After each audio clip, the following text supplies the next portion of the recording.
Doug spent 9 years on tour. He was number one amateur in the world, won the U.S. Junior. Just like amazing career. Crazy how much he helped me. Because I knew how to swing the golf club. I knew how to hit the golf ball, but I didn't really know how to truly play golf going into college.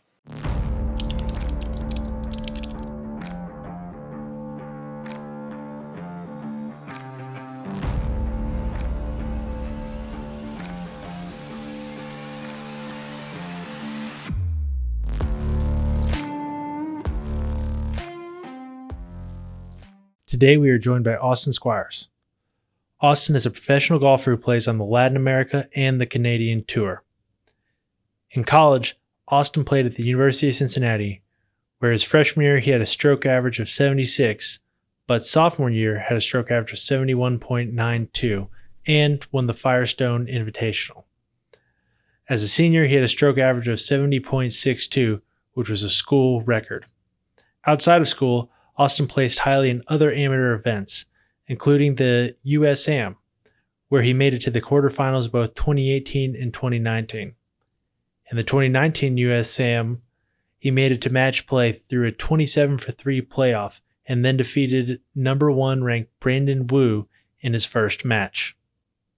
Let's start though with your junior career, and really I think the best way to open it is I remember the first time, and I think the only time I played with you, I was 15 years old, and I think we're about the same. It was at a Plantation Junior Golf Tour event at Lassing Point in Union, Kentucky, and I shot 111, 100. That 111 was the first round with you. And then you ended up going on to win that. I think you shot like 72, 70 to win it. And so at the age of 15, you're already a good junior player. How'd you get into golf and into tournament golf? Yeah, so growing up, I played all the sports. Football, basketball, everything. I'd go out to the golf course with my dad, and it'd be the summertime, and it'd be super hot, and all my friends are at the pool, and I'm just like, Dad, I don't want to do this. Like, it's not that fun. And then when I was 11, he signed me up for the 7-Up Junior Tour, which is like a Northern Kentucky junior tour. And that was kind of where I fell in love with it, just like playing with other kids my age and like competing. And from that point on, like I didn't really play any other sports. Like I played basketball in like 7th grade, but other than that, from 11 on, I just pretty much focused on golf, and that was it. But yeah, and then just kept on progressing. Very cool. And so you started in that 7-Up, and eventually I know like you played in the 2014 US Junior Am. You came in third in an AJGA in 2014. What got you into those types of events or getting to that seriousness level? Right. And so actually, like early high school, I was actually kind of like not as good as my peers, I would say. Because like I didn't make the travel team like to state until sophomore year when two of my teammates, Logan Gam and Zach Adams, they were on it in like 8th grade and freshman year. And so like I was kind of behind them from like comparing us. And then it was just kind of like a yearly progression. And it wasn't like I had any crazy goals. I just was in love with the game and continue to get better each year. And so come like my junior year, that was when I started to like realize that like I was kind of moving past them and kind of getting that next level, I guess. Funny story actually about that US Amateur qualifier. One of my good friends and I went into the playoff, and we both parred the first hole, and then it was at Bowling Green, so we went to the 9th hole, and like the pin was right on top of that slope, and so I was short of the slope, he was on top, and it looked like he was gonna be he had the advantage. Anyways, I putted mine up to like 4 feet or so, and he we were both so nervous, and he putted it down the slope. I was like, oh no. And then he puts it up, and like probably like a foot or two, and he's like, I'll finish. And then he like chunks it. He chunks the putt and like left it short of the hole. And I was like, "Oh, buddy, what are we doing here?" So he had like a 3 footer and like chunked it, and then I had like 2 putts to make it to the U.S. Junior, and I was like, "Oh my gosh, I hope I make this, because if I miss this putt, like that, I would feel awful, because then we would have gone extras." So luckily I made it, but then like we joked, he's one of my best friends, and like Who was it, by the I way? felt so bad for him. It was Jacob Poor. He played for And he ended up playing high school golf with you at yeah, the end, yeah. right? So we actually grew up going to elementary and middle school together, and then he moved, I guess, 8th grade year, um, and then his senior. I guess I'm not sure when he moved back to, like, I guess, our district, but he still went to Walton Verona for like a year or two, and then his senior year he was in our district, um, because like Walton, you could go. It was kind of like set up like a private school. It's private and public, where like you didn't have to be in their district or whatever to go there. Um, but his senior year, he was like, I want to, try and win a state title. So he played with us. But yeah, we joked about that for years. You said you both were feeling nerves there.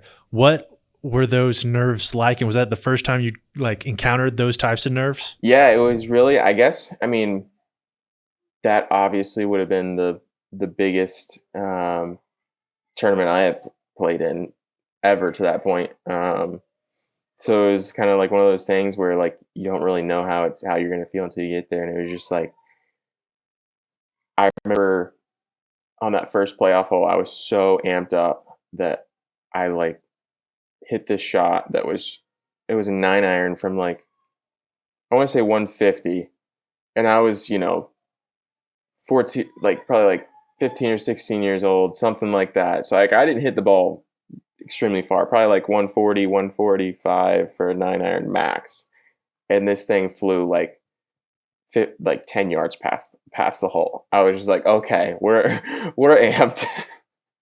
So when you qualified for that first US Junior Am, first of all, what course was it at? And was it the first time that you played a tournament on that kind of setup? And what did you learn from doing that? Yeah, so it was at Carlton Woods in the Woodlands, Texas, just outside of Houston, and they have like the AJGA. I'm not sure what it's called now, but it used to be called like the HP Boys or something. It's an invitational, but they play that at the Fazio, and the US Junior was at the Nicholas. But yeah, it was one of the, I mean, to that point, one of the hardest setups I had ever seen, and I was just completely out of my element. Like, not even, I was so uncomfortable, like, just with all the ropes and everything. Like, I loved it. I loved it so much because it was like a big stage, but I just had no idea how to handle that or how to prepare or anything. So, yeah, I didn't play too well at that event. And soon after that, you graduated high school, I think, and then you went on to Cincinnati. Tell us how you ended up at Cincinnati. What brought you there? Coach, location, all that kind of Yeah. stuff. So in the recruiting process, I was really in between Kentucky, EKU, and Cincinnati. Um, my dad went to EKU, so there was kind of like a family tie there. And then I grew up a huge, huge Kentucky fan, like Kentucky basketball, like huge fan. Um, and so that was kind of like the school that I wanted to go to. And I kind of grew up around the Cincinnati golf team because they would practice at the same facility that I grew up practicing at in the winter.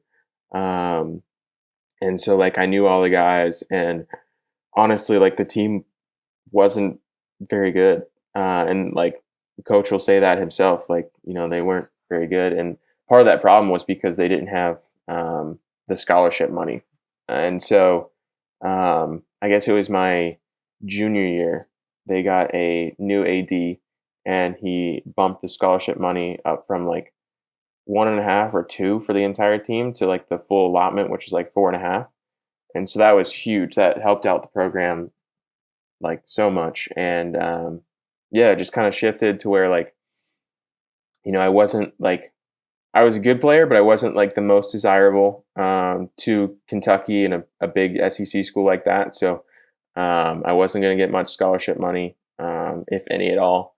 And so I probably, would have had to play really well to make the top five. And then, Coach Martin at UC, like really, um, he acted like he really wanted me and, gave me some scholarship money. And yeah, just looking at Coach Martin's career in golf, I knew that like under him, it would be, I could reach my goals.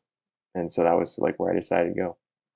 That's really cool. So actually, if I'm not mistaken, Coach Martin actually played on tour. Yeah, yeah. And so how did that help you out as a college golfer? What was things he was able to teach you? Yeah, it was actually like pretty much as soon as I got there, it was crazy how much he helped me. Because I knew how to swing the golf club, I knew how to hit the golf ball, but I didn't really know how to truly play golf going into college. Um, and so like Doug spent 9 years on tour. He was number one amateur in the world, won the U.S. Junior, just like amazing, amazing career. Just had to, it was cut short because of a back injury, and so I knew that like I was still going to work with my coach Larry Ward in Lexington, and so I just needed someone that could help me with course strategy and other things like that. And so yeah, he was a huge help because my freshman to sophomore year I went from like 76.5 to 71 point something scoring average, and that was just straight up from course strategy and short game work. What specifically on the strategy side in the short game did he point you to? Because you're right, your stroke average went from 76 to 71.92 freshman to sophomore year, and you won at Firestone by eagling the 18th hole. So there was a lot of growth and development in that short period of time. That's a huge step up for any golfer to pick up 5 shots essentially. Yeah, absolutely. I think it was definitely a combination of improving my short game and the strategy work. Because, like, to be honest, like coming into college, I didn't have any strategy. Like, I would get so mad at my yardage book getting sweat on it from being in my back pocket that I would just put it in my bag and then I would just forget about it. So I'd just be like, rangefinder, shoot. All right, I'll hit it there. And so like, any kind of course management was helpful.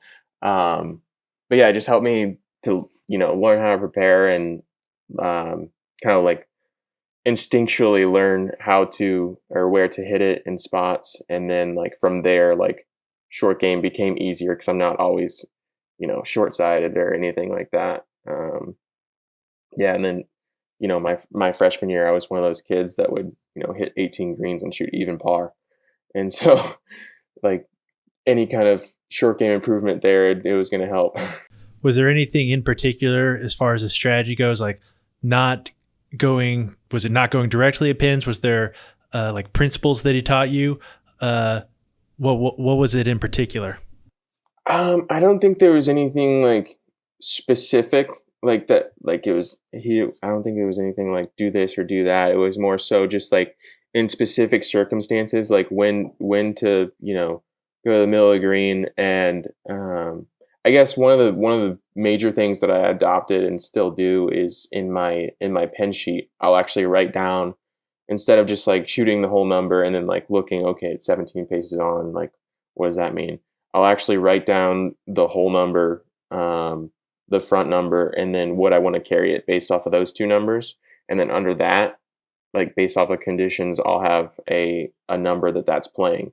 So like sometimes I'll have a number that's exactly the pin number, and sometimes I'll have a number that's 15, 20 yards off of my the whole number. And that changed my game like so much, because then I actually had it written down in front of me where I could see it rather than just like in my head, like just crunching numbers, just having so many things going on. So yeah, I was gonna say, you played some really good golf in 2 back-to-back U.S. amateurs at Pinehurst, and Pebble Beach. And those courses are obviously two very difficult courses, especially into the green.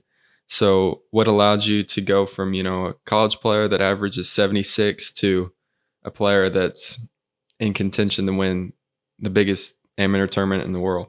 Yeah, so there's just that steady progression, and then I guess it was the summer after my sophomore year, I qualified for the 2017 amateur and played really poorly. And I think it was just like kind of the same instance as playing in the U.S. Junior. I was just kind of out of my element, really uncomfortable, and that was the first summer that I really played a major amateur schedule, and so it was like a big learning experience of like playing against best players in the world, and as far as amateur golf goes.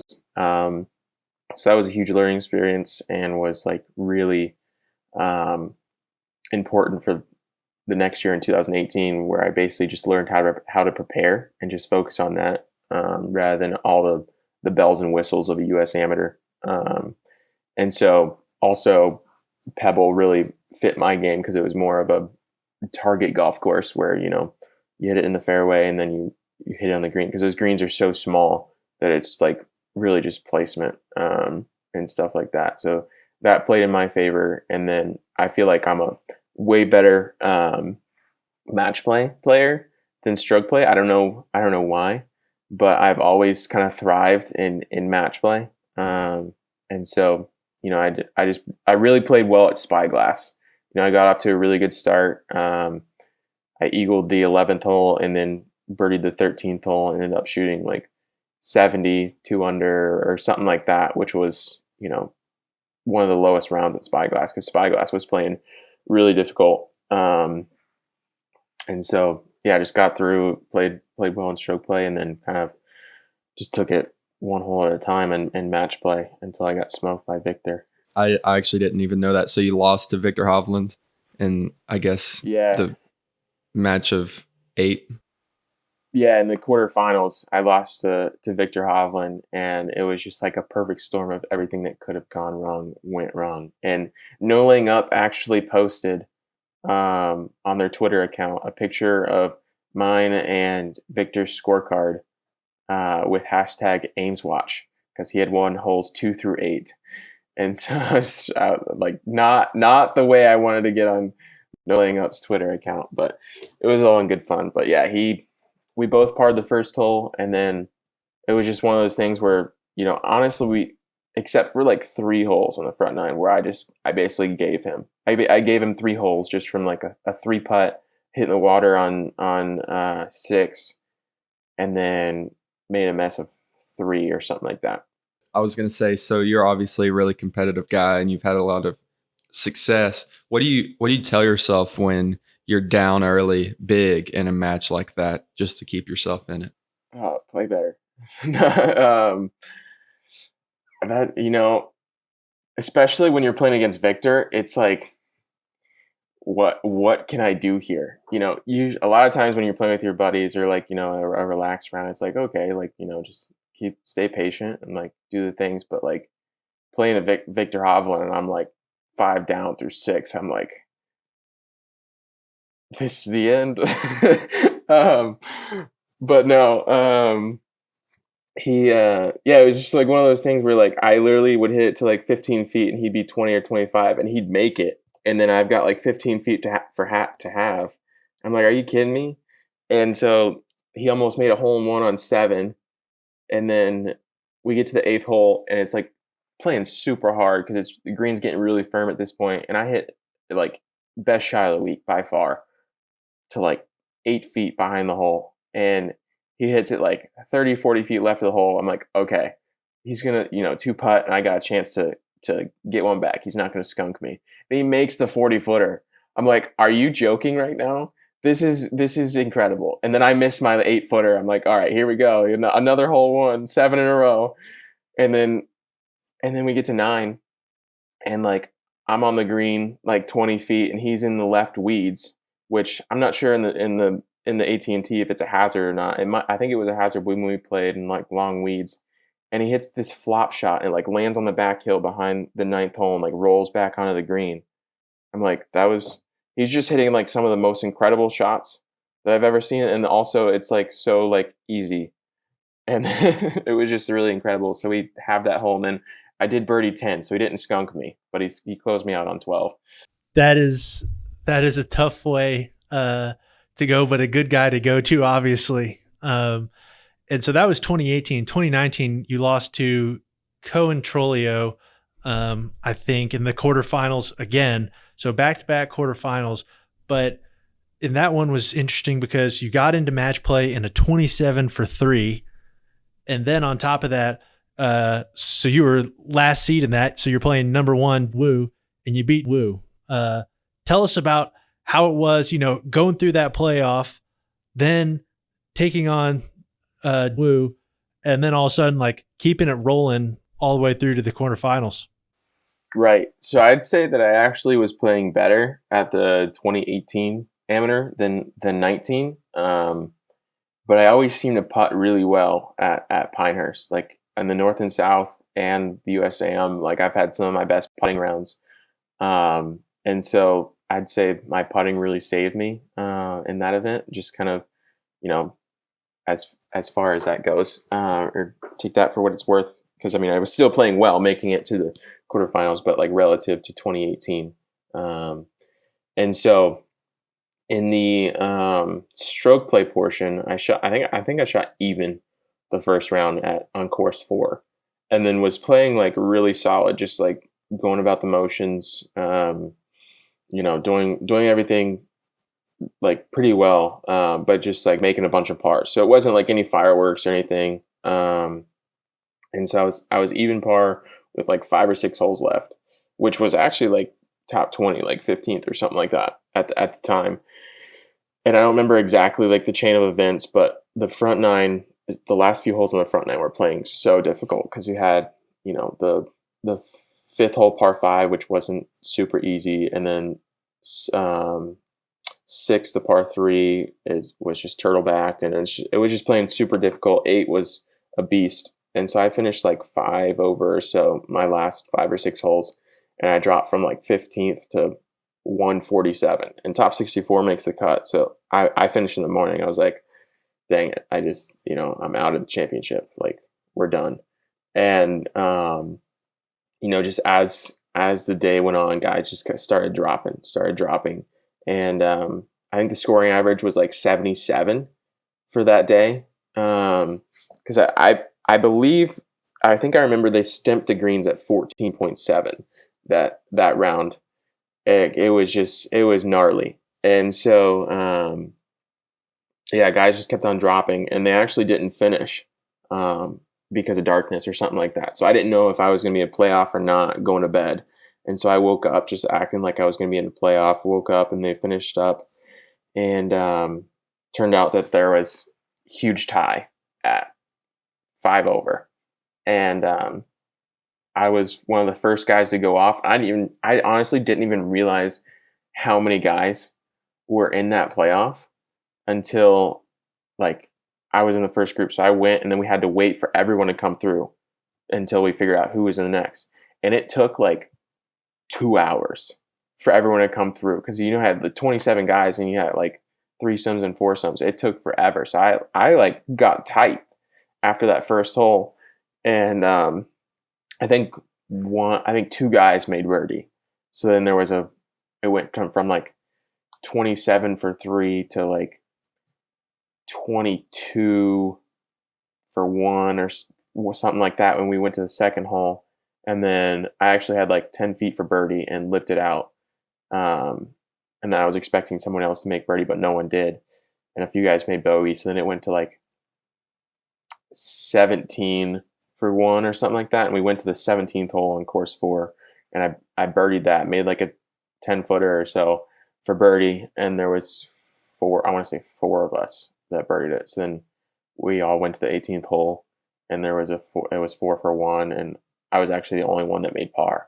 So I got through on a par on the last. So I think it was actually a huge help because, coming off the second round of stroke play, I was, not super confident because I just finished 5 over my last 5. But then kind of redeem myself in that playoff. So then going into the round against Brandon Wu, I yeah, I was just like, okay, like same thing you just did in the playoff, just one hole at a time. I think honestly, like the playoff taking so long and it being like one hole, 2 hours later you play the second hole, and then like an hour later you play the next hole, and that like space in between those holes really made it like it forced me to play one hole at a time. So that kind of like propelled me into that that first match, and it was like he honestly played so much better than me. I was just getting up and down from like spots I should not have gotten up and down from. And then, I just made a couple late birdies, and then, I he actually birdied the 17th hole, which was one of the most incredible birdies I've ever seen, because the pin was like near impossible to get close to, and he hit it to like 3 feet, and I was just like, it's sick. Like I got nothing for that. And then we go to 18.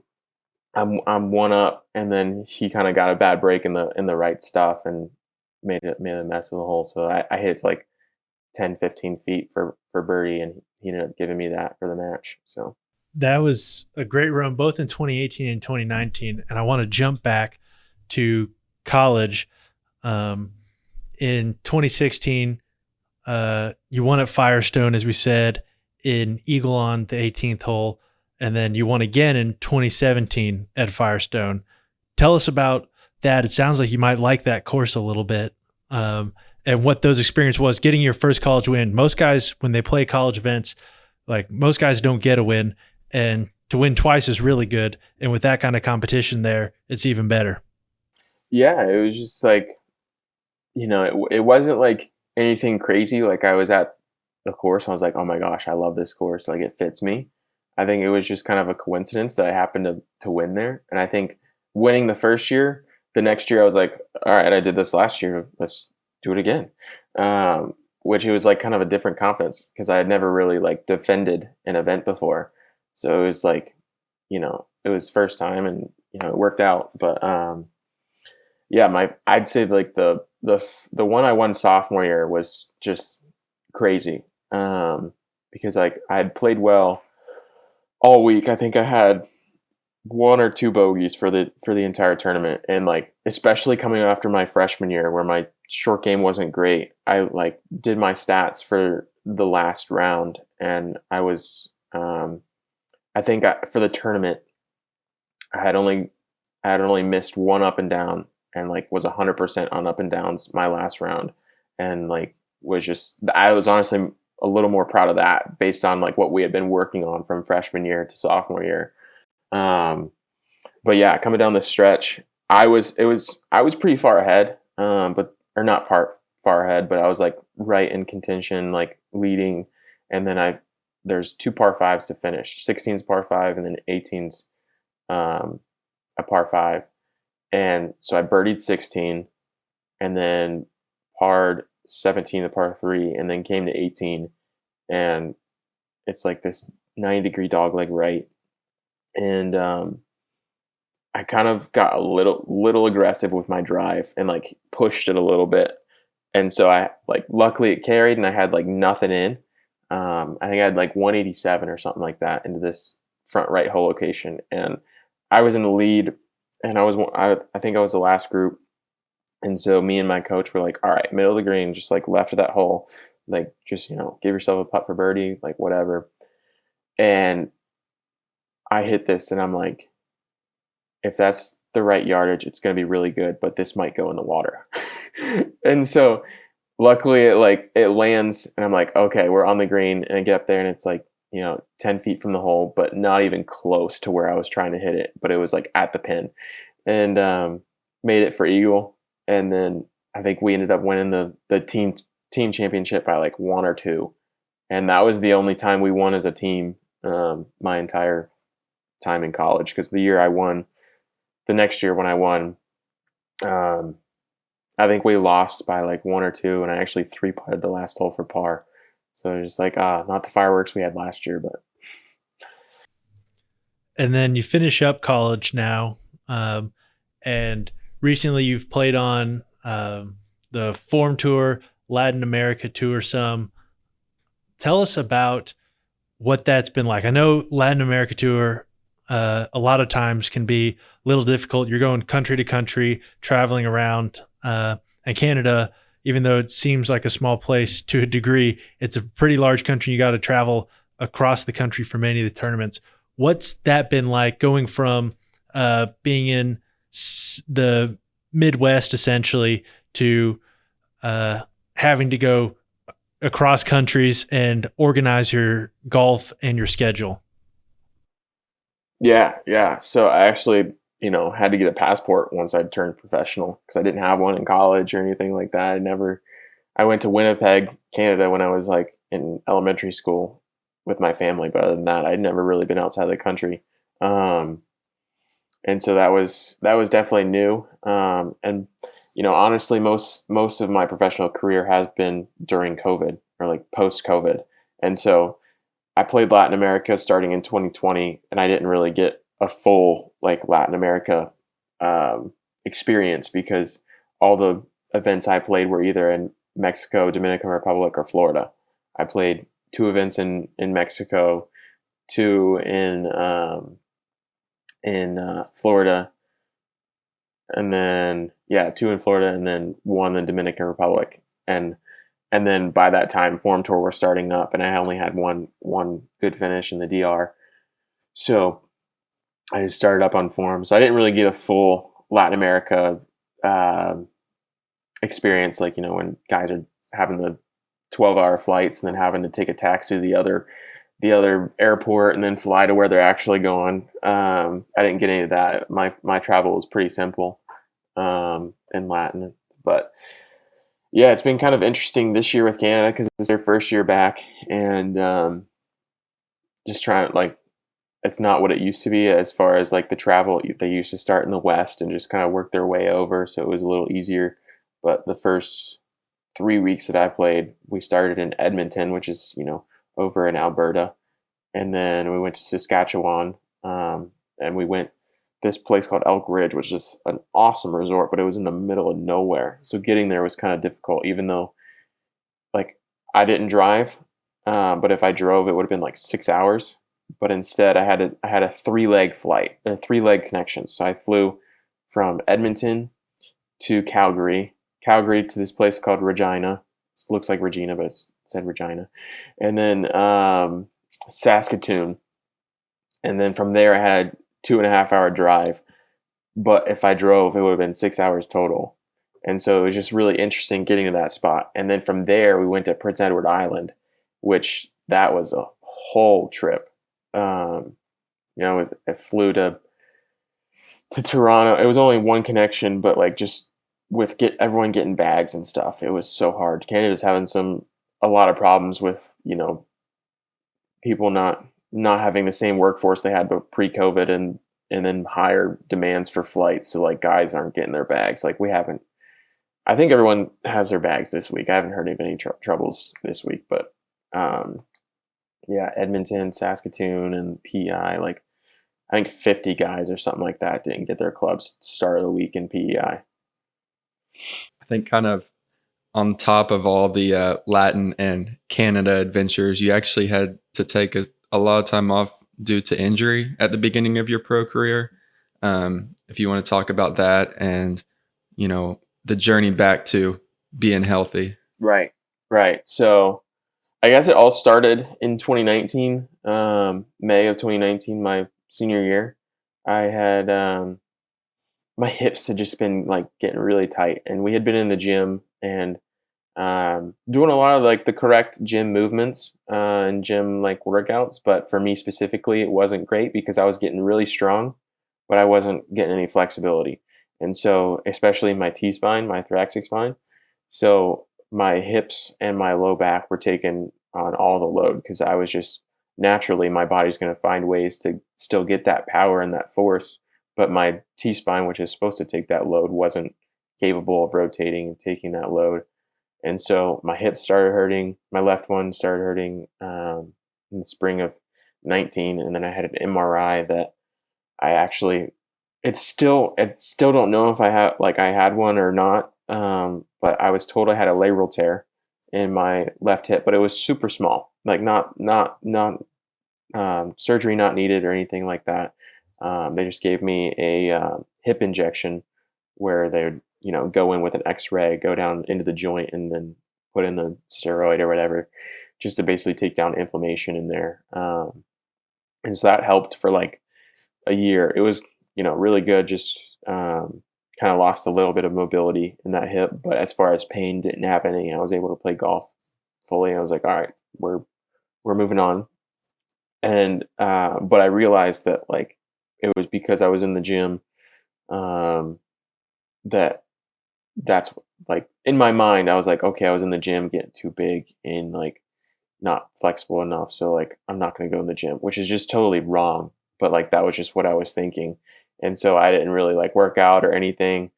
Um, and then so that just basically took my strength away, and then I was still not flexible and weaker. And so then I would and I guess it was 2020 spring. Um, my hip pain kind of came back, but not really. It was just like it kind of just felt like the injection was just kind of wearing off, but it wasn't a big deal. More so my low back, my like my L5 area really started hurting. So I got an MRI there, and luckily got an MRI before I tried to like keep on going, because I had a stress reaction in the pedicle. So they described it. It's like the bridge between like the back of your spine that you can feel and like the actual like vertebrae. I had a stress reaction there. So like they said, if like I kept on going and like didn't take time off, then I could have gotten a fracture or something like that, and like the vertebrae could have actually like shifted or something like that, which would have not been fun.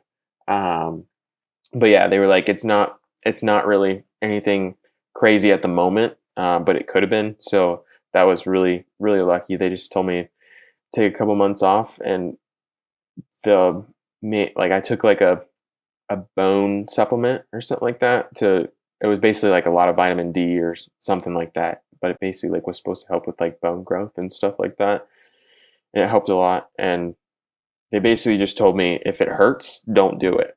Like that was my only guide, was pain. And so I would just putt and chip around, and every once in a while I'd hit like flighted like L to L shots, because like there was no rotation in that.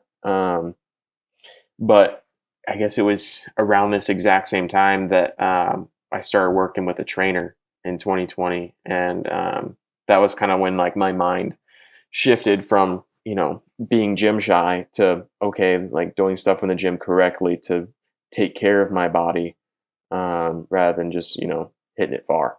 And so he's been a huge help. He was a huge help in getting my back to normal. And yeah, I have zero problems with my back now. And then, although in 2021, last spring, my hip pain did come back, and I saw some doctors, and they're like basically kind of saying that there's no surgery needed. It's just kind of pain management, and you know, there really isn't conclusive. They told me that I have a hip impingement, which is like kind of the bone growth on there. So just don't have as much mobility in that hip, and it's just kind of I got to spend some extra time warming up, and then. But yeah, my trainer's been a huge help to me, and getting me in the right spots and being able to play golf. That is cool. I know Cooper and I both have had trainer before, and it helped me out a ton to have that. I know, like between my senior year and my gap year I took before I went and played in college, I put on 30 pounds, partially because I was underweight, and so we just needed to put on some muscle, put on some weight. For you, it sounded like some of it was just about working out, getting not just the flexibility, but also getting that strength. So not just lengthening the muscles by stretching them, but strengthening them. What did those workouts look like? And then when you go on the road, you're traveling around, you have access to gyms that may be spotty at best. What do you do to maintain that? Yeah, so my trainer's been really helpful in like helping me be really flexible with my workouts. And so in the off season, he's in Orlando, and so in the off season when I'm there, we're going 5 days a week, and it's just full out like, let's get after it. And so my first winter down there, going 5 days a week, I was toast. Like the first month, like especially like I was getting up at like 6 a.m. just so I could work out in the morning rather than doing it in the middle of the day when I could be on the golf course.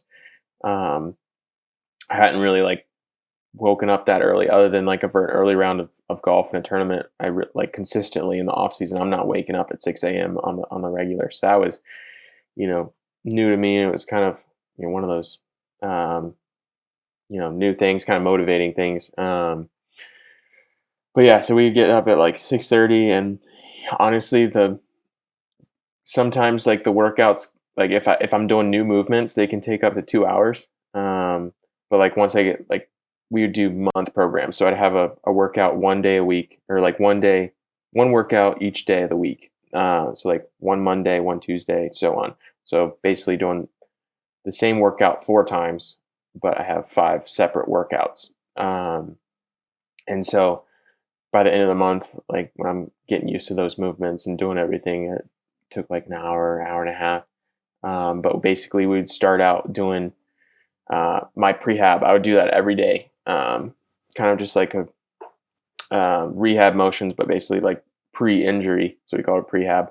And then I would do core. We usually have like 3 or 4 movements we do there in like a circuit, and then between that and the actual workout, we would do a movement circuit, which can look different. Sometimes it's like, you know, walking rotations and stuff like that. So like kind of like mobility stuff. And then each exercise we're doing in like the main workout has a smaller movement. So like if we're doing like dumbbell bench, next to it, I'm gonna do like some internal hip rotation stuff, just kind of like back and forth. That way, I'm not getting super tired, and I can complete all these movements. And this week, you're traveling, so you do some of those workouts on the road.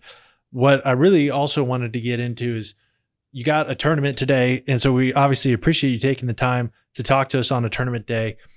Tell us what tournament prep looks like on the road, like this specific tournament. You can go into the details.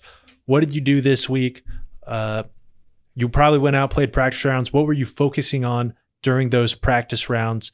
What did you take away from it? Right.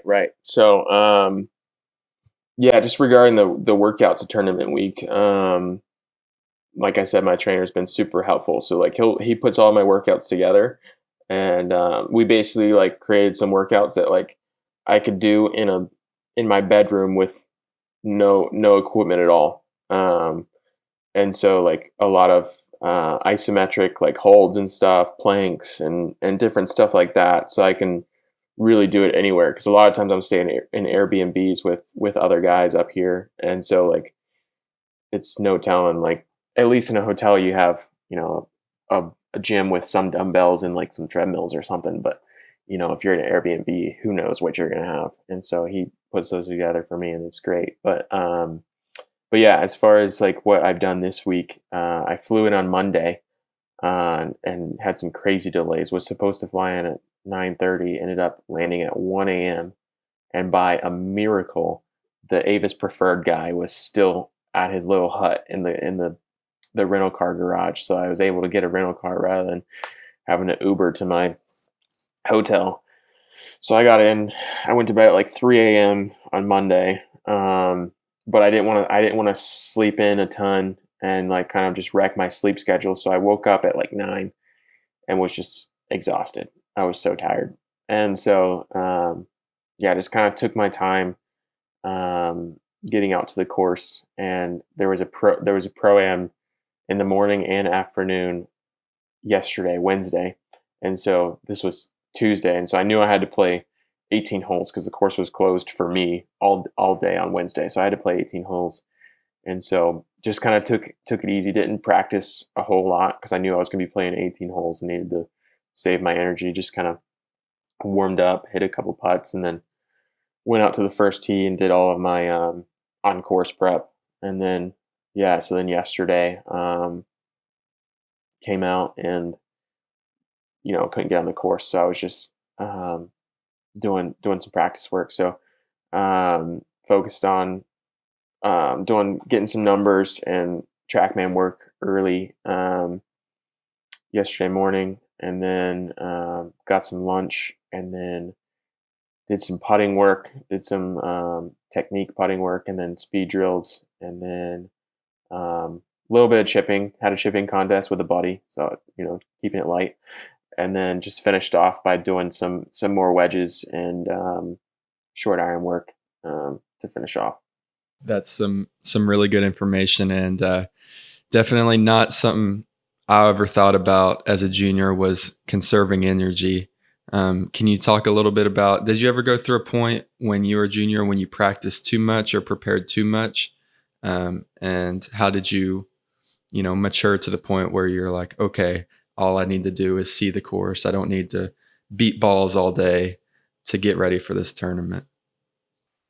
Right. As far as like, um,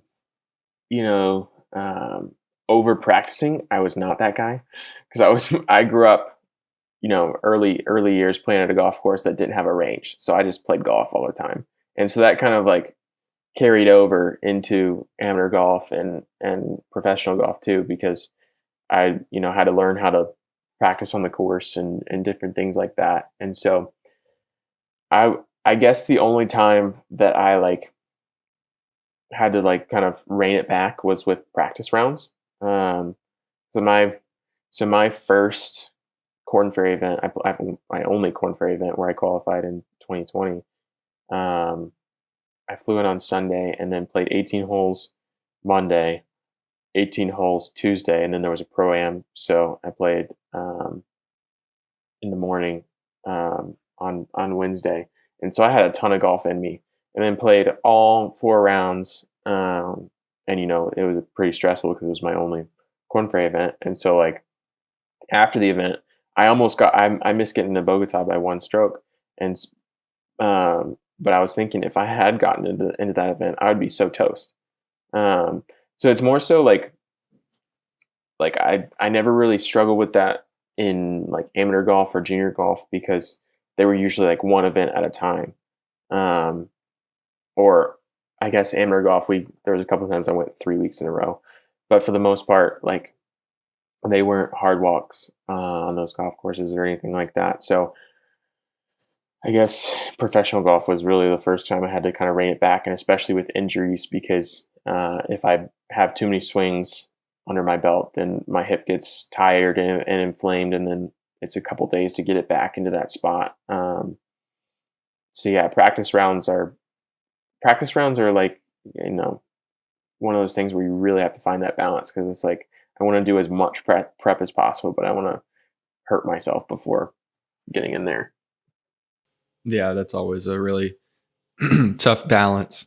We've talked about your swing coach a little bit, and we've talked a lot about your trainer. Have you ever worked with anybody on the mental side of the game? Yes, not super extensively, but I have. My senior year, we had a new assistant coach, and his name is Austin Frick, and he was like a grad assistant at Tennessee, but he graduated there with a psychology and kinesiology degree, and so knew his way around the mental side, and so he was super helpful my senior year with mental preparation and stuff. And I guess it was last year, after my injuries in 2020, I really wasn't playing my best golf in late 2020 and early 21, and kind of especially with the shift into professional golf and everyone's good, and feeling like I needed to basically play perfect to play good golf. My confidence was just not high, and so I basically called him and I was like, "Hey, do you mind working with me for a little while and kind of helped me get my confidence back. And he was like, yeah, let's go. And so we would call like once a week. Sometimes we met in person. Basically just worked on, you know, our motto was building. Each day we're building on something, and as the cliche goes, did I get better today? And so it was just simple things. I feel like that's always what it is simple things just get you to your end goals. That is really cool, and sounds like it definitely helped a lot. Something that we haven't touched on as well is nutrition. I'm wondering if you have a strategy for nutrition while you're on the road traveling in different countries. It's very difficult to stick to any type of certain plan, I'm sure. But what do you do to strategize on that front? Right. Especially with, my hip and injuries that I've had. Inflammation is kind of like the devil.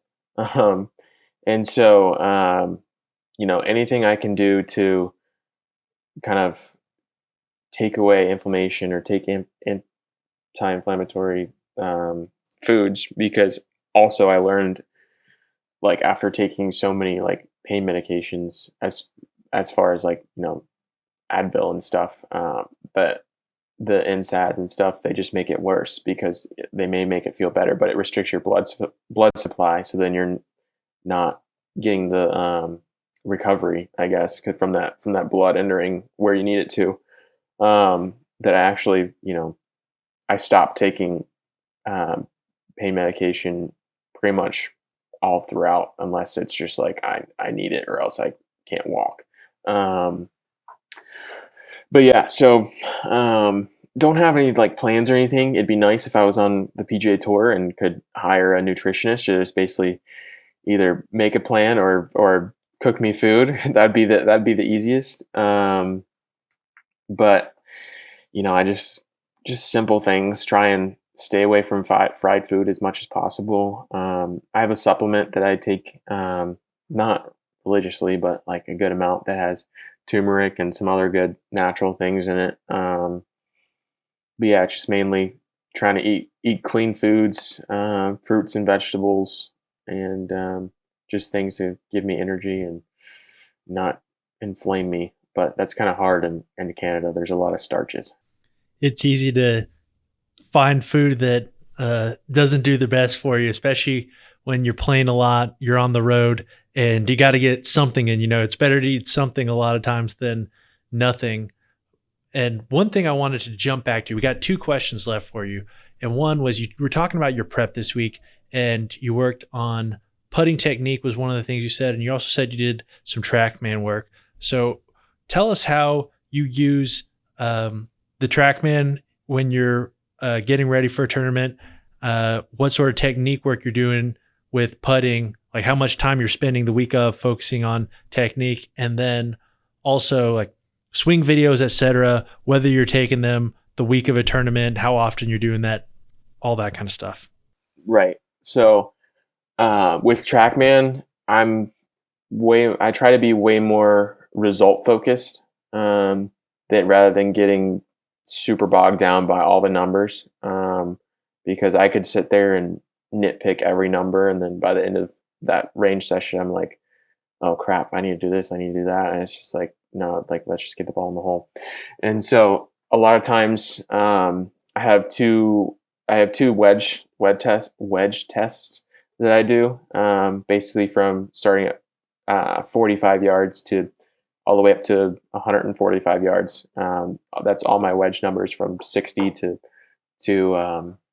145, and basically just go through there, and it just an easy way to assess my wedges and kind of be a little more result focused, and trying to hit numbers rather than just blindly hitting wedges and doing technique and stuff. So that's what I'll do with my wedges. I like to do. That's what I spend most time doing TrackMan work with, is the wedge tests, and then I just kind of have some key numbers that I look at, with driver and wedge or irons and stuff, and it's usually my path. With driver, when I stay between 0 and 2 degrees in to out, that's kind of when when I realize I'm swinging my best. And then irons, it can kind of get hard to see, but like my attack angle with irons, um, it has a tendency to get a little high because I get a little draggy, um, and so that's kind of the two numbers I'll look at, and then as far as like swing, but then I'm spending most of my time looking at the carry numbers and just getting yardages and stuff like that. Especially like in Canada, there's a lot of places that we're playing at elevation, and so this week it's only like 13 or 1400, so it's like a yard from like 100 yards and like 200 or 2 yards from 200, so nothing crazy. And then yeah, I kind of mix it up on the putting green. I have a couple different drills that I do. Technique, I like to use the mirror, just make sure my eyes are over the putter and golf ball. And I just do that on like a short straight putt, pretty simple. And then I have a speed drill that Hunter Stewart works with Scott Stallings with on, and he showed it to me, and it's seems super complex, but basically you have like 4 coins, and there's basically like 3 1-foot increments because you have 4 coins, each one's a foot apart, and then on each side of those coins you have 6 feet, 9 feet, 6 feet, 12 feet.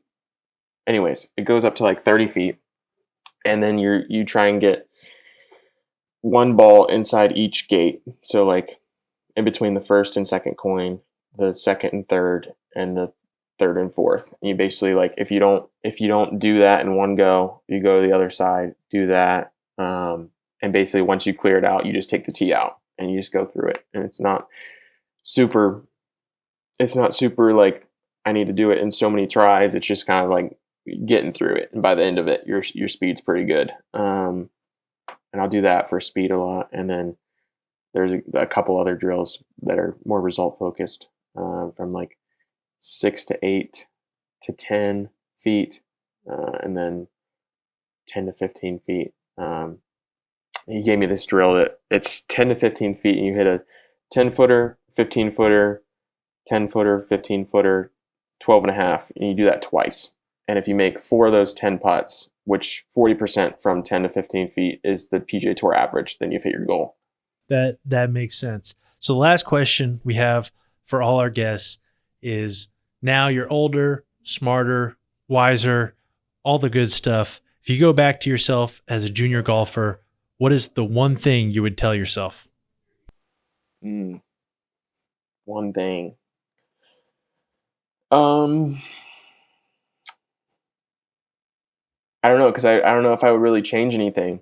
That's what I was thinking of. Because like if I told myself something, then that would mean something different would happen.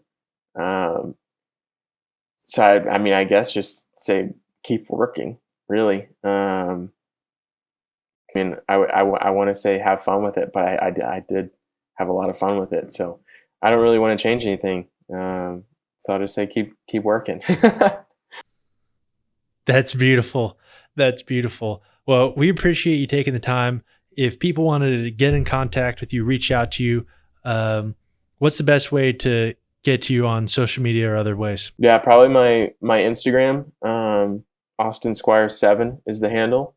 And then I also have a Facebook page that's just Austin Squires. And it's just like I'm not super active as I need to be on that, but yeah, basically just highlights all of my golf and scores and stuff. And then Instagram is more of like personal life coupled with golf and kind of like cool videos and stuff. But the Facebook page is more just like specific like results and stuff like that.